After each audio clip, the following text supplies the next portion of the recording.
मला आश्चर्य एका गोष्टीचं वाटतं, एवढं आर्टिफिशियल कृत्रिम बुद्धिमत्ता इतकं पुढे जग चाललेलं आहे आणि आपला पेपर फुटतो कसा हो? म्हणजे मला आणि लगेच मग सीबीआय वगैरे त्यांनी घातलं. म्हणजे सीबीआयची वेळच का यावी? आणि म्हणजे दुर्दैव आहे की ईडी आणि सीबीआय ह्या खूप म्हणजे एक काळ असा होता त्यांच्याबद्दल खूप आमच्या सगळ्यांच्या मनात खूप मान सन्मान होता. पण हे दुर्दैव आहे की आज ईडी आणि सीबीआय सारख्या संस्था ज्या पद्धतीने त्याच्या मागची जी अदृश्य शक्ती आहे त्या अदृश्य शक्तीमुळे नक्की काय होतं तुम्हाला माहिती आहे. ईडी आणि सीबीआयचे हे दुर्दैव आहे की तिथले ऑफिसर वगैरे सगळं अतिशय पारदर्शक काम करतात, पण अदृश्य शक्तीमुळे आज त्यांचा जो रेकॉर्ड आहे, जे आउटकम्स असतात, निर्णय प्रक्रियेपर्यंत केसेस जातात, तो 1% कमी आहे.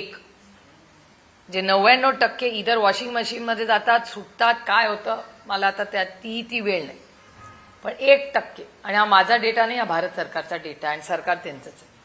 त्यामुळे नीटच्या परीक्षेमध्ये जी घटना घडली त्याचा जाहीर निषेध आपण सगळ्यांनीच केला पाहिजे. कारण एक आई म्हणून पण मी तुम्हाला सांगते की, आणि तुम्ही सगळे पालक आहात, की प्रत्येकाच्या आयुष्यात ते KG to PG प्रत्येक वर्षी परीक्षा ऍडमिशन ह्याच्यात आई वडील किती आटापिटा करून त्रास घेऊन कष्ट करून त्या मुलांसाठी मेहनत करत असतात.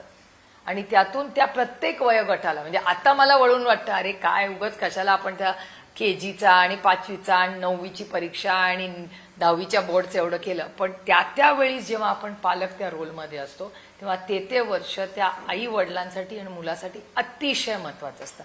आणि नीटची जी लेवल आहे ती तर आयुष्यातली सगळ्यात मोठा टर्निंग पॉईंट तुमच्या करिअरचा आहे. आणि हा पेपर जर फुटू शकतो तर काय बोलायचं आहे सरकारबद्दल. आणि NEP न्यू एज्युकेशन पॉलिसी आली, नवीन यंत्रणा आली. अहो आधार कार्ड आमच्या मनमोहन सिंग साहेबांनी आलं, किती इफेक्टिव्हली चाललं. मग आधार कार्ड देशात होऊ शकतो आणि एक नीटची परीक्षा घेऊ शकत नाही, म्हणजे दुर्दैव आहे आणि पूर्णपणे त्या यंत्रणेचं अपयश.